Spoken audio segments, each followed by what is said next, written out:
Pengalaman yang paling pahit jadi TKW nggak resmi ya? Iya, Itu apa sih? ini harus dioperasi sekarang. Terus aku gimana? Aku kan nggak punya uang, gitu. Baru kabur juga. Habis itu telepon majikan, tapi di pihak rumah sakit nggak bisa, katanya nggak harus ada uang, gitu. Terus kata suami saya nanti ditelepon dulu keluarga gitu. Harus ada uang sekarang pokoknya. Terus sampai saya udah semua kabel, semua oksigen udah dimati. Assalamualaikum warahmatullahi wabarakatuh. Apa kabar sahabat semuanya? Semoga sehat dan selalu dalam lindungan Allah. Oh ya sahabat, di vlog kali ini saya akan ngobrol santai bersama salah satu TKW yang ada di Arab Saudi, yaitu di Jeddah. Dan saya sekarang lagi ada di rumah beliau. Dan mungkin saya langsung aja ke beliau, kita langsung kenalan aja yuk. Apa kabar? Alhamdulillah baik. Kalau boleh tahu dan sapa-sapa juga subscriber saya, siapa namanya? Nama saya Mariam, asal usul saya dari Madura, Maduranya Sampang. Oh ya, ini ngomong-ngomong di sini udah berapa tahun? 2 tahun lebih lah. Oh, 2 tahun. Iya. Jadi udah banyak pengalamannya ya di sini. Oh, terlalu banyak, cukup banyak. Alhamdulillah cukup banyak di sini. Oh ya, yang berangkat ke sini itu ikut visa apa? Saya mau ikut Sarika. Mm. Di Sarika kerja jam-jaman. Pagi 4 jam, masa malamnya 4 jam. Berarti bukan bulanan ya? Bukan. Sekarang kan nggak ada, sulit yang kerja bulanan. Sekarang kebanyakan kerja Jam-jaman. Ya, sekarang Sarika banyak yang gitu. Itu gajinya gimana itu kalau jam-jaman di Serika itu? Gajinya 1.300, kita makan sendiri, net juga kita beli. Kita harus start visit juga pakai net kita sendiri. Jadi uang kita buat 1 bulan itu mungkin 300 dah buat makan sama, maksudnya makan sama net. Itu gaji per bulannya 1.300. Jadi 1.000 mungkin bisa diselisihin buat keluarga. Jadi seperti itu ya. Iya. Kalau serikah itu kan otomatis ngambilnya lebih dari itu ya.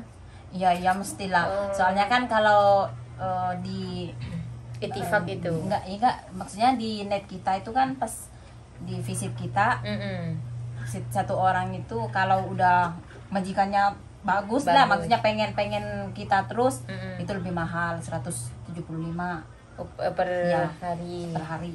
Terus kalau bukan per hari sih, 4 jam. Oh, per 4 jam. Ya, 4 jam itu mah udah selesai, nggak selesai udah 4 jam itu. Kalau baru masuk mungkin 75 gitu. Makanya sekarang lebih banyak manggil Sarika, lebih banyak manggil jam-jaman gitu. Terus kalau baru masuk, kalau majikan manggil, jadi kalau majikan suka, kita dikasih 5 star. Kalau dikasih 5 star, kita nanti dapat bonus. Kalau 1 bulan 5 star penuh, kita dapat bonus mungkin 300 1 bulan. Masya dari Sarika. Allah. Sarika mama alhamdulillah baik gitu. Terus kalau kita ada kekeliruan sama majikan, kita dapat potongan juga dari gaji kita. Tapi Sarika tuh mah enak. Kita kerja nggak kerja, ada visit nggak ada visit, gaji tetap. Tapi kalau kita ada kesalahan, kita dipotong gitu. Jadi langsung datang ya di situ Iya, visitnya di visit itu. kita tuh ada. Masya Allah, tabarakallah. Jadi itu selama kamu kerja di Serikah itu selama 2 tahun? Maaf, nggak sampai 2 tahun. Oh, nggak sampai 2 ya, tahun. cuma 1 tahun. Soalnya di Sarika saya kan udah dapat 3 kali sertifikat tuh dari Sarika, dari Dubai kan datang ke sini. Terus dari Dubai pas datang saya dapat sertifikat. Lama kelamaan katanya yang dapat sertifikat mau dipindah ke Riyadh. Masya Allah. Kenapa itu? Soalnya di Riyadh butuh pembantu. Maksudnya nggak ada orang Indo, semua Filipin yang di Riyadh. Jadi kan saya mikir suami saya kan di sini. Terus kalau gitu. saya nggak kabur gimana? Nasib suami saya di sini. Jadi terpaksa saya kabur. Terus udah 1 minggu saya kasih tahu sama Sarika kalau saya udah kabur. Tapi dia ngomongnya nanti diurus. Tapi supervisor kan ngomong sebelum 20 hari kamu bisa balik. Tapi pas saya 19 hari, kurang 1 hari lah gitu.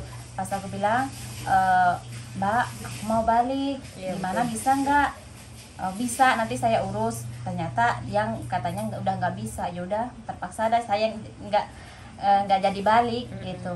Terus habis itu udah pas jadi kaburan udah tetap kerja jam-jaman.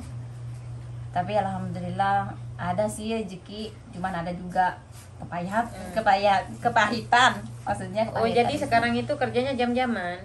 Iya, kerja jam-jaman sama maksudnya sama majikan di Sarika. Oh, sama majikan yang kemarin gitu. Iya. Karena udah enak sama majikan itu majikan ya. kan juga nelpon pas saya kabur, majikan kan nggak tahu saya kabur, terus nanya Musliha kenapa, Maryam kenapa kamu nggak datang hari Sabtu? Madam, maaf saya nggak bisa datang soalnya saya kan udah kabur dari Sarika. Loh, kok ke Sarika ngomongnya bukan kabur, katanya kamu dipulangin ke Indo gitu.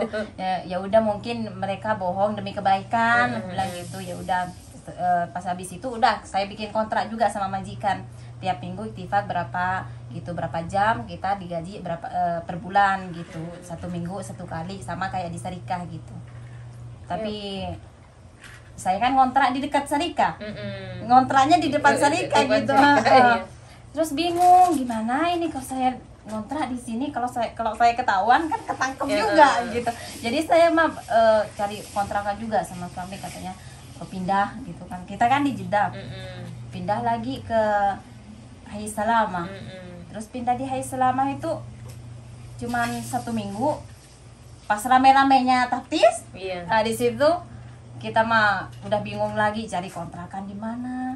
Pas pindah di situ 1 minggu, pokoknya 1 bulan itu 4 kali kita ganti rumah. Habis ganti rumah yang di Hai Salama, katanya ada gedoran, saya kerja masih jam 12 di rumah majikan. Kata suami kan nelpon, katanya cepat pulang katanya. Kenapa? Soalnya ada gedoran di sini, ada polisi. Ya udah kita mah takut kan ya, saya cepat-cepat pulang.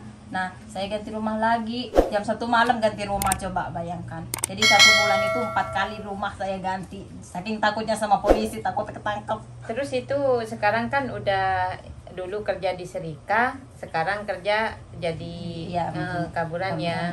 Dan jam-jaman juga ya. Itu perbedaannya waktu di Serika sama pas sekarang itu seperti apa? Enak sih, jadi kaburan juga nggak enak jadi kaburan. Nggak enak ya. Soalnya enaknya di gaji kita emang ya lumayan gede. Tapi di sisi itu kita ada juga ketakutan. Soalnya pas kita kerja ketemu Bang Jago udah kita kelopak-kelopak. Jadi di situ kalau masalah keuangan seperti apa, kan dulu bersih intinya waktu kerja jam-jaman 1.000, terus sekarang dengan jadinya kaburan kerja sendiri kan ada apa namanya itu kayak kontrak rumah. Sama aja kayak di Sarika, tetap kayak kita bisa nyimpen, sama aja kayak di Sarika meskipun kita gaji banyak. Soalnya kita punya uang sekarang, maksudnya kita kerja sekarang, kita harus nyisihin buat rumah, buat makan, buat net kita sendiri. Kan kita harus belanja semuanya gitu. Jadi uang ya udah selisih segitu aja, sama aja. Jadi yang kaburan juga nggak enak. Jadi daripada jadi kaburan lebih baik jadi resmi ya. Saya soalnya saya kan kepepet gitu. Karena saya dari dulu ngomong sama teman-teman jangan kabur. Tahu-taunya saya sendiri yang kabur. Iya. Kan dari dulu juga pernah cerita ya kalau jadi nggak enak kabur seperti ini ya. Emang banyak yang nyaranin jangan kabur. Mas saya juga nyaranin sama anak-anak Sarika jangan kabur. Masih banyak yang di bawah saya, di bawah umur saya juga bilang jangan kabur, soalnya nggak enak, aku bilang gitu. Meskipun saya nggak berpengalaman, cuman saya tahu udah kita kan takut kalau ketemu sama polisi. Karena gitu. Kalau udah jadi kaburan atau udah kerja bebas kan otomatis kayak makannya kita, kayak belanja. Jadi kadang kita kerja, kadang juga nggak kerja ya. Iya. Kalau ada yang majikan mau, kalau nggak ada yang mau coba kita tidur cuma di rumah. Iya, seperti itu. Jadi apa namanya, kebebasan itu bukan berarti kita bisa bebas dengan segalanya ya. Iya. Oh ya, ini apa pengalaman yang paling pahit jadi TKW nggak resmi ya? Iya. Itu apa sih? Oh iya, kan saya pernah tuh bulan puasa kemarin. Iya. Saya pernah masuk rumah sakit. Tapi pertamanya sakit biasa, saya mah mungkin udah minum obat udah segitu. mau ke rumah sakit kan mahal. Iya betul. Mungkin ngambil 500 cuman masuk doang udah gitu. Betul, Enggak kayak di Sarika kita karena bayar 30 rial udah. Enggak, karena juga di Arab Saudi kan kalau nggak punya takmin atau warga resmi kan memang seperti Iya. itu. Terus pas udah parah yang udah nggak bisa ngapa-ngapain, udah nafas di sini udah nggak bisa ngapa-ngapain, di situ kita terpaksa dibawa ke rumah sakit kecil pertama. Terus rumah sakit kecil itu nggak mampu katanya, meskipun nggak ada igoma katanya, saya nggak bisa, maaf, harus ke rumah sakit Jeddah Ahli. Terus aku gini, gimana kalau ke Jeddah Ahli kan harus pakai igoma. Nah igoma saya juga nggak punya, suami juga nggak punya, teman-teman juga nggak punya, terus siapa gitu. Terus abis itu nggak apa-apa meskipun nggak ada igoma, diurusin sama rumah sakit. Ternyata pas nyampe di rumah sakit Jeddah Ahli malah ditanya ini igoma, nggak bisa masuk. Pura-pura aja suami saya karena ada di HP, lupa igoma gitu, di HP saya kan ada foto igoma saya. Terus maaf lupa, saking kita Terburu-buru. takut terlambat gitu, soalnya saya udah parah gitu, dikirain sama orang, dikirain corona pas waktu itu kan corona. Nah di situ pas di rumah sakit masih nunggu di ruang ICU, masih dilihat sama dokter gini katanya, terus harus dioperasi. Pas mau dioperasi, nah di situ katanya 10.000 pertama, habis 10.000. 10.000 itu kalau uang Indonesia itu sekitar 38 ya kalau Iya. sekarang. Terus habis itu katanya ini harus dioperasi sekarang. Terus aku gimana? Aku kan nggak punya uang, gitu. Baru kabur juga. Habis itu telepon majikan, tapi di pihak rumah sakit nggak bisa, katanya nggak harus ada uang, gitu. Terus kata suami saya, nanti ditelepon dulu keluarga gitu. Harus ada uang sekarang pokoknya. Terus sampai saya udah semua kabel, semua oksigen udah dimatiin semua. Saya kan harus pakai oksigen, nggak bisa nafas gitu. Kenapa itu dimatiin, diambil semua? Karena saya nggak bisa bayar meskipun separuhnya.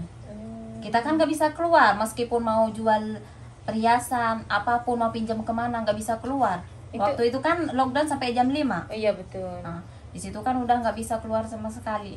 Sampai nelpon sama majikan mau ditransfer, tapi majikan saya takut mau ditransfer ke rumah sakit, takut dibilangnya nggak transfer gitu. Jadi disuruh ambil aja besok. Nggak percaya itu rumah sakitnya. Nah, habis itu rumah sakitnya, terus saya sampai pegang tangan susternya, sampai ngomong, suster maaf, kalau bisa bantu saya besok, majikan saya mungkin transfer uang, dan juga saya mungkin jual perhiasan gitu. Kalau sekarang kan nggak bisa. Terus malah langsung digeret ke sana ke sini, semua dicabut, semua komputer juga dicabut. Tapi kan ya alhamdulillah ada seorang ibu-ibu, mungkin itu dari orang Bengali, nggak tahu dari mana. Dia ngomong kalau dia nggak dioperasi sekarang, katanya dia bisa mati sekarang kan. Jadi nggak tahu jam berapa, saya cuma lihat jam itu, sesadar saya jam 1. Nah di situ disuruh masuk operasi, masalah uang besok katanya. Jadi alhamdulillah dah. Tapi suami saya di situ cuma sendirian, nggak bisa ngomong bahasa Arab, saya juga nggak punya siapa-siapa. Tapi alhamdulillah pas dia operasi udah biasa aja dah saya. Cuman besoknya ditanyain lagi uangnya belum ngumpul. Tapi satu rumah sakit itu kan sehari semalam 700. Nah saya harus nambah operasinya aja, ditarik 10.000. Terus darah saya 3 kantong, habisin darah. Jadi darah itu satu bungkusnya 1.400. Itu penyakit apa itu kok sampai seperti itu? Hamil di luar rahim. Oh, hamil di luar rahim. Iya. Berarti habis 10.000. Iya. Tapi pada akhirnya dioperasi juga ya? Dioperasi juga, cuman itu kan meskipun dioperasi juga kepaksa dokter yang operasi. Dipotong ke sana ke sini, nggak, aku bilang sakit. Ya mama salah gitu udah. Jadi ke pihak rumah sakit kalau tidak ada uang tidak mau melakukan operasi itu. Tapi akhirnya itu siapa yang bisa? Uang kan belum ngumpul.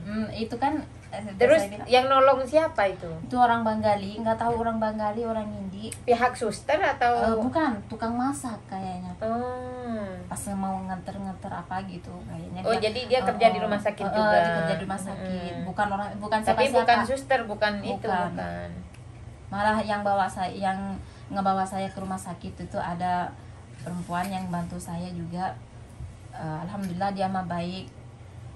Pas dia malah dibentak-bentak sama susternya. Ya pelayannya, susternya semua katanya harus ada uang sekarang, dia kan bukan siapa-siapa saya gitu. Saya kenal sama dia tuh cuma 2 hari katanya dia, tapi berhubung dia mau nyelamatin saya, alhamdulillah bisa dah ngatasin semua gitu.